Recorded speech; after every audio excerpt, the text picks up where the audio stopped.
Hello student, welcome to my YouTube channel Rohit Academy. Student, आज हम इस वीडियो में आप लोगों को बताएंगे क्लास 10th का आप लोगों का सब्जेक्ट है हिंदी है, यानी कि आप लोगों का ये विषय है कक्षा 10 का आप लोगों का बिल्कुल वायरल पेपर हिंदी का। एंड आप लोग का न्यू पेपर वायरल पेपर आप लोग के सामने लेकर के आया हूँ। आप लोग के डिमांड था सर हिंदी का पेपर लाइए, जो कि आप लोगों का 24 फरवरी का पेपर होने वाला। आप लोगों को लग रहा है डर, कोई बात नहीं बाबू, हम है ना, कोई टेंशन नहीं है बाबू। आप लोगों को फुल प्रिपरेशन वही क्वेश्चन बताया जाएगा जो आप लोग के बोर्ड एग्जाम में फंसेंगे। ठीक है, आप लोग की जानकारी के लिए बता दूं, ये क्वेश्चन का फुल सोल्यूशन के साथ आप लोग को 70 में 70 नंबर इस वीडियो में कंप्लीट एंड आप लोग को निचोड़ तरीके से बताएंगे ना, आप लोग को समझाएंगे। बस आप लोग वीडियो के अंतर बने रहिएगा, जितना बताया जा रहा है आप लोग उतना अच्छे तरीके से तैयार करते चलिएगा बाबू। और गारंटी है कि आप लोग का जो 24 फरवरी का पेपर होने वाला है बहुत ही शानदार जाएगा और आप लोग का डर अपने अंदर से हटा देना है। आप लोग को हम वही क्वेश्चन बताते हैं जो सीधा बोर्ड एग्जाम में फंसते हैं। ठीक है, चलिए बिना देरी के शुरू करते हैं इसका फुल सोल्यूशन के साथ, यानी कि संपूर्ण हल के साथ। आप लोग को बिल्कुल वायरल पेपर है, न्यू पेपर है।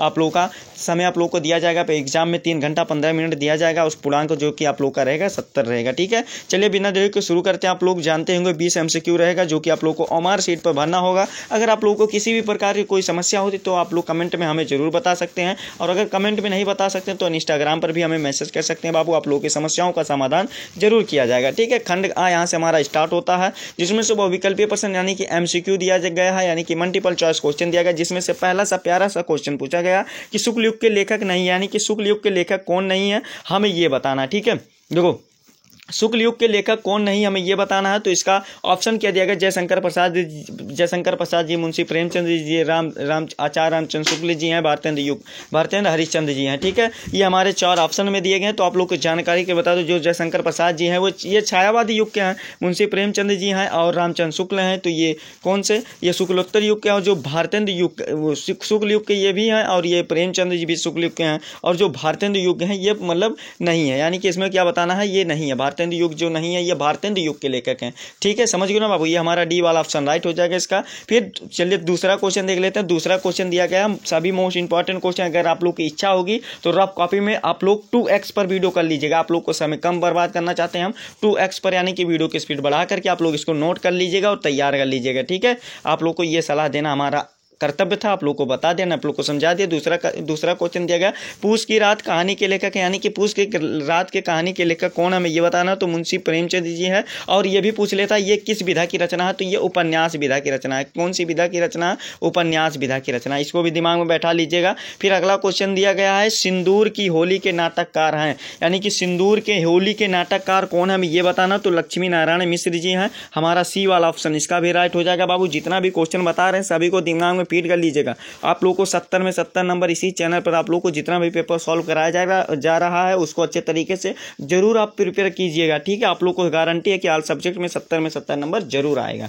ठीक है, चलिए अगला क्वेश्चन चौथा देख लेते हैं। रूस में 25 मास यात्रा वृत्त के लेखक है, यानी कि इसके लेखक कौन है हमें ये बताना है, तो चौथा का जो सही आंसर हो जाएगा डी वाला ऑप्शन हमारा सही हो जाएगा, राहुल संकृत्यानंद जी हैं। हमारा डी वाला ऑप्शन राइट हो जाएगा इसका। फिर अगला क्वेश्चन पांचवा दिया गया माटी हो गई सोना संस्मरण के लेखक हैं, यानी कि माटी हो गई सोना इस संस्मरण के लेखक कौन है, तो कन्हैया लाल मिश्र प्रभाकर जी हैं। हमारा ए वाला ऑप्शन लॉक कर देंगे, यही राइट आंसर है। ठीक है, फिर अगला क्वेश्चन दिया गया है 6 वाला, यानी कि रीत काल के अलंकृत काल किस विद्वान ने कहा, यानी कि रीत काल को अलंकृत काल किस विद्वान ने कहा था हमें ये बताना है। तो 6 का जो राइट आंसर हो जाएगा ये बी वाला ऑप्शन हमारा राइट हो जाएगा, मिश्र बंधुओं ने कहा था। कौन कहते बाबू, मिश्र बंधुओं ने कहते, हमारा बी वाला ऑप्शन इसका भी सही हो जाएगा। फिर अगला क्वेश्चन दिया गया कि निम्नलिखित में से कौन सी कृति रीतकालीन कवि देव की कहानी है नहीं है, यानी कि हमें कौन सा बताना नहीं है इसमें। ठीक है, तो इसका जो राइट आंसर हो जाएगा 7वें का ये भवानी विलास जो है ये रीतकालीन कवि देव की नहीं है। ठीक है, हमारा ये सी वाला ऑप्शन इसका भी राइट हो जाएगा 7 क्वेश्चन का।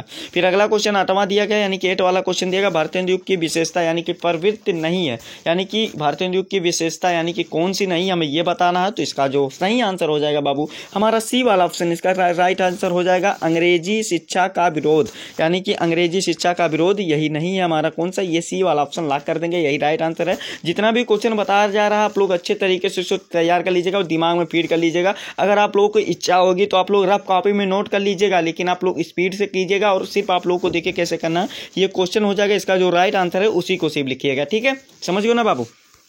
नवा क्वेश्चन दिया गया 1943 ईस्वी में प्रकाशित तार सप्तक का संपादन किसने किया था, यानी कि इसका किसने किया था हमें ये बताना। तो इसका जो राइट आंसर हो जाएगा सचिंदानंद, हीरानंद, वत्यासन अज्ञे ने किए थे।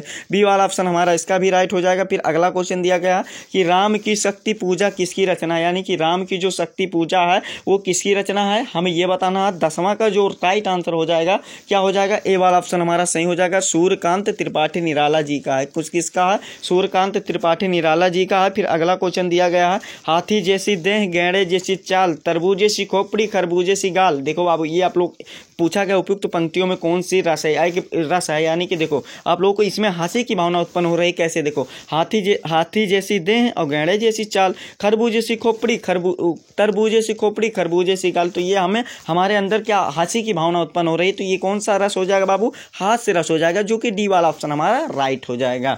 ठीक है, फिर अगला क्वेश्चन देख लेते हैं। अगला क्वेश्चन 9वां दिया गया उस काल मारे क्रोध के तन कांपने उनका लगा, मानो हवा के वेग से सोता हुआ सागर जागा। उपयुक्त रेखांकित पंक्ति में कौन सा अलंकार है, तो इसमें देखो कांपने की बात कर रहा है ना, तो इसका कौन सा हो जाएगा, उत्प्रेक्षा अलंकार हो जाएगा, यानी कि सी वाला ऑप्शन हमारा राइट हो जाएगा। ठीक है, तो ये कौन सा हो जाएगा, सी वाला ऑप्शन हमारा इसका राइट हो जाएगा। ठीक है, चलिए अगला क्वेश्चन देख लेते हैं। अगला क्वेश्चन 13 वाला हमारा दिया गया जो सुमिरत सिद्ध होए गणनायक करियो वदन, करियो अनुग्रह सोए बुद्धि रसि शुभ गुण सदन। उपयुक्त पंक्तियां में प्रयुक्त छंद है, यानी कि इसमें कौन सा छंद है हमें ये बताना। तो इसका बाबू सोठा छंद है, यानी कि हमारा ए वाला ऑप्शन इसका भी राइट हो जाएगा। फिर अगला क्वेश्चन 14 वाला क्वेश्चन दिया गया है क्या निम्नलिखित में से किस शब्द में अनु उपसर्ग का प्रयोग नहीं हुआ, यानी कि इसमें बताना है। 14 वाला क्वेश्चन जो राइट हो जाएगा इसमें कौन सा अनु उपसर्ग का प्रयोग नहीं किया गया हमें ये बताना है। तो इसका जो राइट आंसर हो जाएगा 14 का सही आंसर हमारा सी वाला ऑप्शन राइट हो जाएगा, अनुत्तीर्ण हो जाएगा, यही सी वाला ऑप्शन ला कर देंगे। ठीक है, फिर अगला क्वेश्चन 15 वाला दिया गया नीलकंठ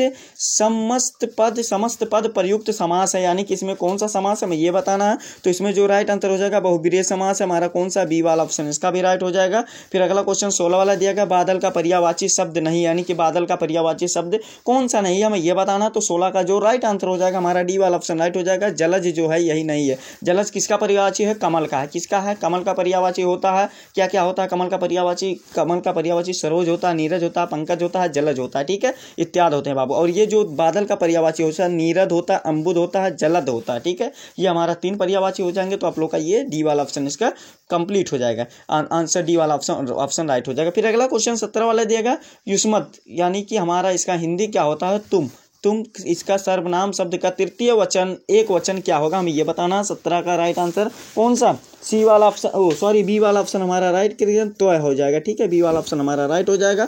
फिर अगला क्वेश्चन 18 वाला दिया गया आंधी आई और हम घर भागने लगे, रचना के आधार पर इस वाक्य का प्रकार एक प्रकार है हमें ये बताना है। 18 का जो राइट आंसर हो जाएगा सी वाला ऑप्शन हमारा सही हो जाएगा। ये संयुक्त वाक्य, कौन सा वाक्य बाबू, संयुक्त वाक्य है, सी वाला ऑप्शन हमारा इसका सही हो जाएगा। फिर अगला क्वेश्चन 19 वाला दिया गया महात्मा बुद्ध ने विश्व को शांति का संदेश दिया, इस वाक्य का वाच्य बताइए, यानी कि इस वाक्य का वाच्य बताना है हमें यह बताना। तो इसका जो राइट आंसर हो जाएगा क्या हो जाएगा बाबू, ए वाला ऑप्शन ला कर देंगे, कृतवाच्य। क्या है, कृतवाच्य, ए वाला ऑप्शन हमारा इसका राइट हो जाएगा। जितना भी क्वेश्चन बता रहे हैं सभी को दिमाग में फीड कर लीजिएगा बाबू। आप लोग का 24 फरवरी जितना भी पेपर सॉल्व कराएंगे वहीं से फंसेगा आप लोगों को। देखिए आप लोगों को पेपर को सॉल्व कराना हमारा काम है, तैयार करना आप लोग का। आप लोग पेपर देख करके आएंगे ये जरूर कहेंगे सर इसी पेपर में से क्वेश्चन आया था। ठीक है, आप लोग जितना भी पेपर क्वेश्चन बताया जा रहा है आप लोग इसको अच्छे तरीके से जरूर तैयार कर लो। फिर अगला क्वेश्चन दिया गया वह अचानक चला गया, वाक्य में प्रयुक्त अचानक शब्द का पद का व्यतिकरण परिचय है, यानी कि परिचय क्या है हमें ये बताना है। तो इसका जो राइट आंसर हो जाएगा क्या हो जाएगा, ये सी वाला ऑप्शन हमारा सही हो जाएगा, क्रिया विशेषण है। क्या है बाबू, क्रिया विशेषण है, यही हमारा राइट आंसर हो जाएगा। ठीक है, फिर अगला क्वेश्चन देखिए आप लोग का 20 नंबर एमसीक्यू वाला तो कंप्लीट हो गया।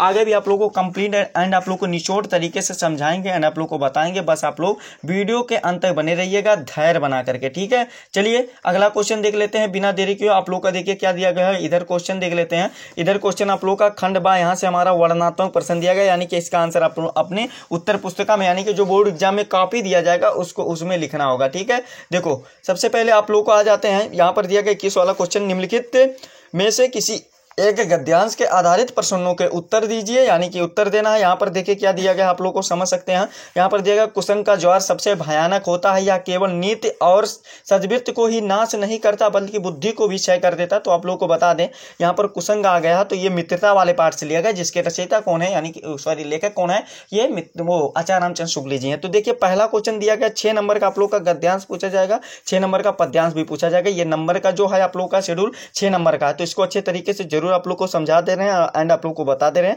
आप लोग इसको अच्छे तरीके से तैयार कर लो। देखो क्या दिया, पहला दिया उपयुक्त गद्यांश का संदर्भ लिखिए। तो संदर्भ आप लोग को हेडिंग बनाना है, आप लोग इसको अच्छे तरीके से देखो सुन लो और तैयार कर लो। देखो संदर्भ बनाना, इसमें लिखना प्रस्तुत गद्यांश हमारी पाठ्य पुस्तक हिंदी के क्या दिया गया है, देखो हिंदी के आप लोग का दिया गया हिंदी, देखो प्रस्तुत गद्यांश हमारी पाठ्य पुस्तक हिंदी के गद्य खंड में मित्रता नामक पाठ से लिया गया है, जिसके लेखक कौन है, आचार्य रामचंद्र शुक्ल जी हैं। 2 नंबर आप लोग का कंप्लीट हो गया। फिर अगला क्वेश्चन दिया गया गद्यांश के रेखांकित अंश की व्याख्या कीजिए, यानी कि रेखांकित अंश की व्याख्या करना है, ठीक है। तो देखिए क्या दिया गया, कुसंग का ज्वार सबसे भयानक होता है, यह केवल नीति और सद्वृत्त को ही नाश नहीं करता है बल्कि बुद्धि का भी क्षय करता है। इसका आप लोग को रेखांकित अंश की व्याख्या करना है, ठीक है। तो देखिए आप लोग को बता दे रहे हैं, आप लोग को इसमें हेडिंग क्या बनाना है, रेखांकित अंश की व्याख्या, यानी कि इसमें आप लोग को क्या करना है, ब्लैक पेन से हेडिंग बना लेना है, यानी कि रेखांकित अंश की व्याख्या बना लेना है। और फिर इसमें देखिए क्या लिखना होगा, आप लोग को इसमें अच्छे तरीके से लिखना होगा। कैसे लिखना होगा, आप लोग इसको समझ लो एंड आप लोग को तैयार कर लो। देखो अगर आप लोग को इसको स्मार्ट तरीके से लिखना होगा, कैसे लिखना होगा कि आचार्य रामचंद्र शुक्ल जी कहते हैं कि कुसंग से न केवल नीति और सद्वृत्ति का नाश होता है बल्कि हमारे विवेक, बुद्धि और आचरणों का भी क्षय होता है, यानी कि नुकसान होता है, और यही हमारा पतन का कारण हो जाता है। ये आप लोग को यूनिक तरीके से बता रहे हैं। ये आप लोग का 2 नंबर लिख करके वेल कंप्लीट हो गया। फिर अगला क्वेश्चन दिया गया है क्या, अगला क्वेश्चन दिया गया कुसंग की तुलना किससे की गई है, हमें ये बताना है, यानी कि कुसंग की तुलना किससे की गई है। तो आप लोग को इसका आंसर लिखिएगा, कुसंग की तुलना पैरों में बंधी चक्की से की गई है, यानी कि पैरों से बंधी चक्की से की गई है। आप लोग यहाँ पर समझ सकते हैं, आप लोग का ये लिख करके भी आंसर 6 नंबर कंप्लीट हो जाएगा। अगला दिया गया है अथवा करके ऐसा तुलना गई मेरे मन से, ये वाला है, तो आप लोग इसको अच्छे तरीके से स्वयं से तैयार कर लीजिएगा बाबू। और फिर अगला क्वेश्चन हमारा 22 वाला जो दिया गया, निम्नलिखित में से किसी एक पद्यांश पर आधारित सभी प्रश्नों का उत्तर देना है। आप लोग का देखिए क्या दिया गया है, आप लोग का पद्यांश क्या दिया गया है, ऊधो जहु तुम ही हम जाने, श्याम तुम ही हयो को नाही पठयो तुम ही बीच भुलाने, ब्रज नीर नारिनीन सो जौगत जोग कहत हो बात कहत न लजाने, बड़े लोग ना विवेक तुम्हारे ऐसे भरे आईने। यानी कि इसका आप लोग को क्या बताना है, ये सभी जो दिया गया ये आप लोग का ये दिया गया, यानी कि पद्यांश है। तो देखिए आप लोग को बता दे रहे हैं, ये जो दिया गया इसको अच्छे तरीके से आप लोग को स्वयं से तैयार करना है, यानी कि हम बता दे रहे हैं, आप लोग इसको समझ लो एंड आप लोग को तैयार तो कर ही सकते हो।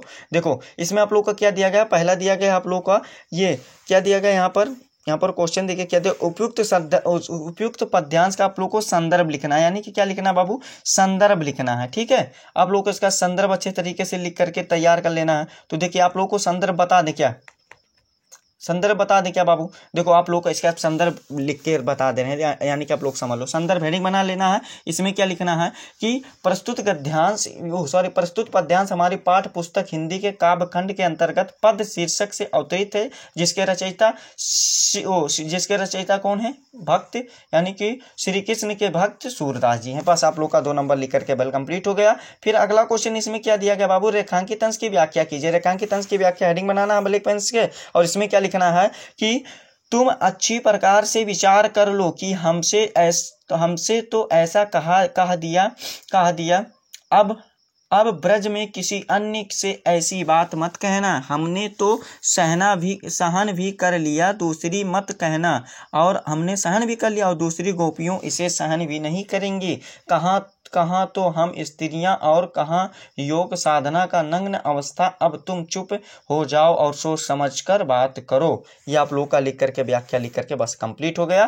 फिर अगला क्वेश्चन दिया गया है, ब्रज नारियन सो जोगत है, बात कहत न लजाने से तात्पर्य स्पष्ट कीजिए। तो इसका यही तात्पर्य है कि ब्रज के नारियों से योग साधना की बात करते हुए तुम्हें लज्जा नहीं आ रही है, बस इसका यही तात्पर्य है, बस और आगे कुछ नहीं है बाबू, ठीक है, समझ गए ना बाबू, बस आप लोग को इतना ही है इसमें, और इसमें कुछ नहीं है। ये आप लोग का लिख करके कंप्लीट हो जाएगा। फिर अगला जो दिया गया अथवा करके दिया गया, तो आप लोग को देखिए एक बता दे रहे हैं, आप लोग तो इतना अगर आप लोग को प्रिपेयर हो गया है तो इसको आप लोग जरूर तैयार कर लीजिएगा। खा वाला 6 नंबर इसमें भी कंप्लीट हो जाएगा। चलिए अगले क्वेश्चन की ओर बढ़ते हैं बिना देरी किए हुए।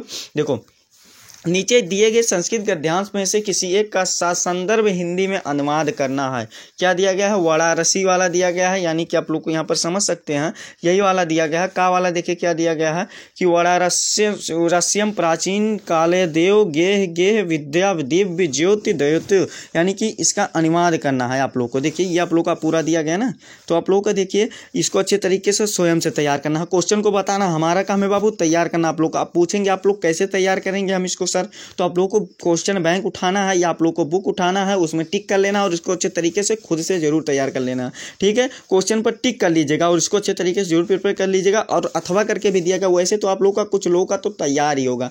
ये एकदा बहावा वाला दिया गया, जना बहा जना वाला दिया गया, तो इसको भी इसी तरीके से आप लोग तैयार कर लीजिएगा। फिर आप लोग का दिया गया नीचे दिए गए संस्कृत पद्यांश में से किसी एक का संदर्भ हिंदी में अनुवाद कीजिए, जो कि आप लोग का 7 नंबर के ये सब क्वेश्चन पूछे जाएंगे, इसको भी दिमाग में बैठा लीजिएगा। तो आप लोग का वाला भी दिया गया, ये वाला भी मोस्ट इंपॉर्टेंट क्वेश्चन है। जितना क्वेश्चन बता रहे हैं हर साल हर बार पूछा जाता है, 2025 में आप लोग का 24 फरवरी को भी पूछा जाएगा। ठीक है, क्या दिया गया आप लोग देखिए, क्या दिया गया आप लोग को इसको समझा दे रहे हैं। बंधन मरणम वपि जयो वपि पराजया उभ्यते समो वीर वीर भव ही वीरता, हिंदी अनुवाद करना है इसका बस। ठीक है, तो देखिए आप लोग को बता दे रहे हैं,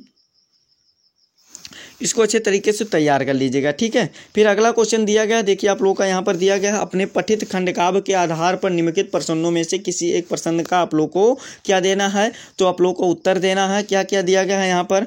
मुक्ति दूत दिया गया, ज्योति जवाहर दिया गया है, अग्र पूजा दिया गया है, ये सब आप लोगों के लिए दिया गया। ठीक है, तो देखिए आप लोगों को इसको स्वयं से जरूर तैयार कर लीजिएगा। और अगर आप लोग को पता नहीं होगा कहाँ कहाँ कौन पढ़ना है, तो देखो मुक्ति दूत कहाँ पर पढ़ना है, ये आप लोगों को मतलब क्या है, ये आप लोगों को जनपद है, तो आप लोग क्वेश्चन बैंक उठाएंगे उसी पर आप लोगों का इसका होगा, तो इसको अच्छे तरीके से जरूर तैयार कर लीजिएगा। अगर आप लोग को किसी भी प्रकार की कोई समस्या आती है तो आप लोग हमें कमेंट करके जरूर बता दीजिएगा, हम आप लोग का आंसर सॉल्व करने की जरूर कोशिश करेंगे। मेवाड़ मुकुट दिया गया, तो अलग अलग जनपद में होता है 5 नंबर, इसको भी आप लोग रट लीजिएगा। ठीक है, चित्रण पूछा, जय सुभाष दिया गया, करमवीर दिया गया, तुमुल दिया गया, माता भूमि दिया गया, इसको भी आप लोग तैयार कर लीजिएगा। जो जिसका डिस्ट्रिक्ट होगा, अगर आप लोग को पता नहीं होगा तो आप लोग कमेंट जरूर कीजिएगा, बताने की फुल कोशिश की जाएगी। ठीक है, अगला क्वेश्चन देखिए क्या दिया गया, ये भी मोस्ट इंपॉर्टेंट क्वेश्चन है, इसको भी तैयार कर लो। 5 से 6 नंबर 7 नंबर दे करके ये भी जाएगा 5 नंबर। देखो क्या देंगे, दिए गए लेखकों में से किसी एक का जीवन परिचय देते उनकी प्रमुख रचनाओं का उल्लेख कीजिए। क्या क्या दिया गया है आप लोगों को लिखना है, आचार्य रामचंद्र शुक्ल जी का जीवन परिचय। ठीक है, क्या दिया गया आप लोग का, आचार्य रामचंद्र शुक्ल जी का जीवन परिचय। तो आप लोग को ये जीवन परिचय याद है ना बाबू, इसको रट लीजिएगा। ठीक है, आचार्य रामचंद्र शुक्ल जी का अगर जीवन परिचय नहीं याद है तो चलिए थोड़ा बहुत बता देते हैं। कैसे बताते हैं, कैसे लिखना है स्मार्ट तरीके से आप लोग को, रचनाओं भी उनके लिखना है। ठीक है, देखो क्या लिखना है, आचार्य रामचंद्र शुक्ल जी का जन्म 4 अक्टूबर 1884 ईस्वी में उत्तर प्रदेश के बस्ती जिले के कहाँ पर हुआ था, अगोना नामक ग्राम में हुआ था। और प्रारंभिक शिक्षा मिर्जापुर में हुई, फिर कायस्थ पाठशाला प्रयागराज इंटर किया और आगे फिर उन्होंने स्वाध्याय से ज्ञान अर्जन किया। और इस क्रम में अंग्रेजी, उर्दू और बांग्ला आदि भाषाओं का साहित्यिक गंभीर अध्ययन किया। और फिर आगे क्या लिखना है आप लोग को, आगे यही लिखना है। देखो अध्ययन कर लिए थे और ये हो जाएगा, फिर आगे क्या लिखना है, बस इनका जन्म हो जाएगा। फिर इनका जो मतलब क्या, इनके माता का नाम क्या था, निवासी देवी था, और पिता का नाम चंद्रबली शुक्ल था। और फिर आगे क्या हो जाएगा, ये पत्रकारिता भी थे और लेखक भी थे, ये भी दिमाग में बैठा लीजिएगा। और ये आप लोग का ये जीवन परिचय हो जाएगा। और फिर आगे क्या लिखना है, इनकी मृत्यु 2 फरवरी 1941 ईस्वी में वाराणसी जिला उत्तर प्रदेश में हुआ था। ये आप लोग को अच्छा वाला बता रहे हैं जीवन परिचय, ये इतना हो जाएगा, आप लोग को इतना तो याद ही होगा। फिर इनकी रचनाओं की बात की जाएगी तो रचनाओं भी बता देंगे। क्या है रचनाएं इनकी, क्या क्या है बाबू, बहुत रचनाएं, क्या क्या है, बहुत रचनाएं है बाबू। देखो क्या क्या है आप लोग का, चिंतामणि भाग 1 है, भाग 2 है, हिंदी साहित्य का इतिहास है, सूरदास है, रसमीमांसा, त्रिवेणी है, जायसी ग्रंथ वाली है, तुलसी ग्रंथ वाली है, भरमर गीत है, और आप लोग का हिंदी शब्द सागर है, काशी नगरी पहचानी पत्रिका, आनंद का कदम्बिनी है। ये आप लोग का रचनाओं लिख करके 5 नंबर लिख करके बेल कंप्लीट हो जाएगा। फिर अगला क्वेश्चन, हाँ इसमें से आप लोग को दो को तैयार कर लेना। देखो बाबू, ये आचार्य रामचंद्र शुक्ल जी वाला, और एक आप लोग किसका तैयार कर लीजिएगा हमारे तरफ से ऑफर के तौर पर, ये आप लोगों का जयशंकर प्रसाद जी का, किसका, जयशंकर प्रसाद जी का, यानी कि आप लोगों का जयशंकर प्रसाद जो ममता वाला है चैप्टर, उसको भी तैयार कर लीजिएगा। फिर अगला क्वेश्चन दिया गया, दिए गए कवियों में से किसी एक का जीवन परिचय देते हो,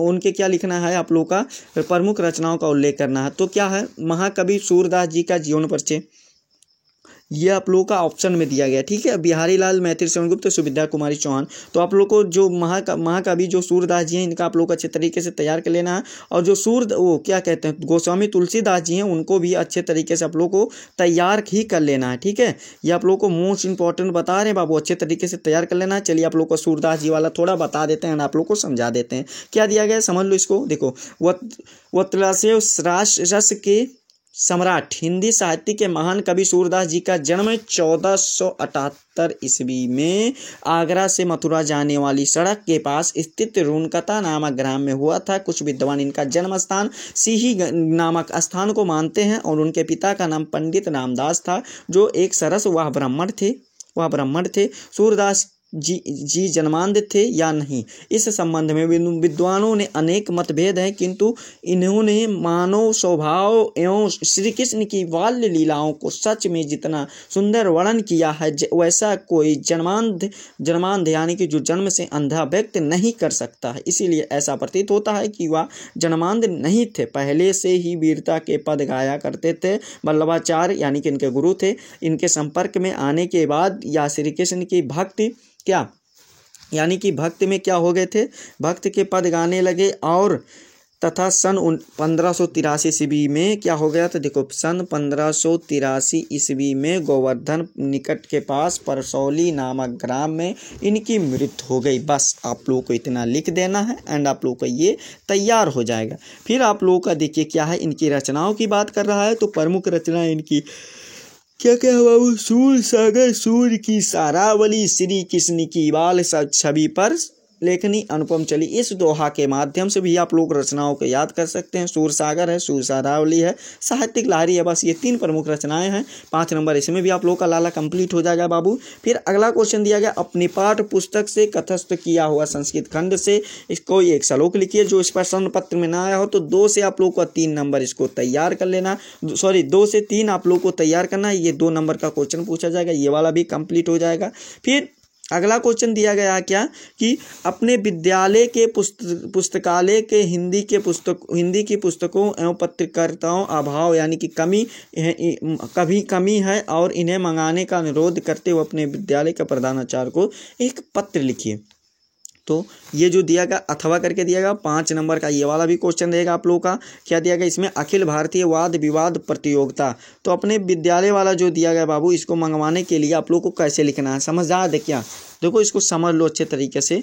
आप लोगों को इसको लिखना कैसे है, आप लोग को सबसे पहले लिखेगा सेवा में, फिर श्रीमान प्रधानाचार्य लिख दीजिएगा, फिर आप लोग का जो विद्यालय का नाम रहेगा उसको लिख दीजिएगा, ठीक है। समझ लो ऐसे, आप लोग मन करेगा तो रफ कॉपी में लिख सकते हो। फिर आप लोग एड्रेस डाल दीजिएगा विद्यालय का, ये इतना हो जाएगा। फिर आप लोग का विषय क्या रहेगा, हिंदी की पुस्तकों एवं पत्रिकाओं मंगवाने हेतु या कमी मंगवाने हेतु, ये विषय हो जाएगा। फिर लिखिएगा श्रीमान सविनय निवेदन है कि मैं आपके विद्यालय का कक्षा 10वीं का छात्र हूँ। हम विद्यालय के पुस्तकालय में हिंदी के पुस्तकों एवं पत्रिकाएं मंगवाना चाहते हैं या पुस्तकें से मंगवाना चाहते हैं, ठीक है। और फिर हमारे विद्यालय के पुस्तकालय में विज्ञान, गणित, अंग्रेजी आदि विषयों के पत्रिकाएं भरपूर मात्रा में है, लेकिन हिंदी की पत्रिकाएं भी पर्याप्त मात्रा में होंगी। तो हिंदी के प्रेरणादायक कहानियां और कविताओं को पढ़ने से उनके ज्ञान में भी वृद्धि होगी और मनोरंजन भी होगा। इस प्रकार अधिकतर विद्यार्थियों की रुचि हिंदी में विषय में भी बढ़ेंगी। अतः आपसे निवेदन है कि आप पुस्तकालय में यानी कि लाइब्रेरी में हिंदी की पत्रिकाएं मंगवाने के यानी कि आप पुस्तकें मंगवाने की उचित व्यवस्था करें। धन्यवाद। आपका आज्ञाकारी शिष्य XYZ लिखिएगा, नाम मत लिखिएगा, कक्षा लिख दीजिएगा, कक्षा 10 लिख दीजिएगा, जो डेट होगा उतना लिख दीजिएगा। बस आप लोगों का लाला इतना ही लिख करके क्या हो जाएगा, कंप्लीट हो जाएगा। 5 नंबर भी कंप्लीट हो जाएगा। फिर ये वाला भी कर लीजिएगा। वैसे ये वाला इंपॉर्टेंट है नहीं, जो इंपॉर्टेंट रहता है उसको बता देते हैं और जो नहीं इंपॉर्टेंट रहता है उसको तो नहीं बताते हैं। ये भी समझ लो आप लोगों को बात, ये भी बता देते हैं हम। जो साफ साफ बात रहता है उसको बता देते हैं, जो साफ साफ बात नहीं रहता उसको नहीं बताते हैं। ये वाला कंप्लीट होगा। फिर अगला क्वेश्चन दिया गया चंद्रशेखरा का आसित। ये क्वेश्चन दिया गया क्या, चंद्रशेखरा क्या आसित। देखो निम्नलिखित 2 प्रश्नों को देना है जो कि आप लोग का 4 नंबर का क्वेश्चन रहेगा। पहला जो क्वेश्चन पूछा गया है क्या, चंद्रशेखरा का आसित ये हमें बताना है। तो देखिए इसका जो राइट आंसर हो जाएगा चंद्रशेखरा प्रसिद्ध देशभक्ता, नहीं चंद्रशेखरा प्रसिद्ध क्रांतिकारी देशभक्ता चा आसित, यानी कि एक देशभक्त क्रांतिकारी थे। ये वाला हो जाएगा वीर केन पूजते वीर वीरण पूजते। ये 2 नंबर आप लोग का 2 क्वेश्चन लिख करके कंप्लीट हो गया, 4 नंबर कंप्लीट हो गया। 2 क्वेश्चन आप लोग खुद से ही तैयार कर लीजिएगा, मोस्ट इंपॉर्टेंट क्वेश्चन बता रहे बाबू। फिर अगला क्वेश्चन दिया गया है निम्नलिखित विषयों में से किसी एक विषय पर आप लोग निबंध लिखिए। जल है तो कल है मेरे सपनों का भारत, इसको भी अच्छे तरीके से आप लोग स्वयं से तैयार कर लीजिएगा जितना बता रहे हैं। और आप लोग का देखिए सड़क सुरक्षा जीवन रक्षा, ये वाला दिया गया। संप्रदाय एक अभिशाप दिया गया, जीवन में कंप्यूटर का महत्व, यानी कि कंप्यूटर का क्या महत्व है इसको दिया गया है। तो ये आप लोगों को देखिए क्या कितना नंबर का रहेगा, 9 नंबर का रहेगा। इसको भी बैठा बता दे रहे हैं, ये 9 से आप लोग का 7 या 9 नंबर का रहेगा। इसको भी आप लोग को अच्छे तरीके से तैयार कर लेना है। तो इसको अगर आप लोग बना करके लिखते हैं तब भी आप लोग का अगर 9 नंबर का रहता है तो आप लोग का कितना नंबर, 7 नंबर 8 नंबर जरूर दिया जाएगा। और अगर आप लोग अच्छे तरीके से लिख देते हैं तो इसमें नंबर कटता नहीं, इसको भी जान लो बाबू, ठीक है। अगर आप लोग राइटिंग से अच्छे तरीके से लिखते हैं तो आप लोग का इसका नंबर नहीं कटता। तो यही था आप लोग का क्लास 10th का बिल्कुल वायरल पेपर एंड आप लोग का न्यू पेपर था, जो कि आप लोग का 24 फरवरी के लिए मोस्ट इंपॉर्टेंट पेपर था, जो कि आप लोग इस वीडियो में संपूर्ण एंड आप लोग का फुल सोल्यूशन के साथ एंड आप लोग को निचोड़ तरीके से बता दिया एंड आप लोग को समझा दिया। आप लोग को ये हमारा प्यारा सा लवली सा वीडियो कैसा लगा बाबू, कमेंट करके जरूर बताएं। हाँ, अगर आप हमारे चैनल पर नए हो तो बाबू चैनल को सब्सक्राइब कर लीजिएगा, बेल आइकन को दबा दीजिएगा। और आप लोग इस वीडियो को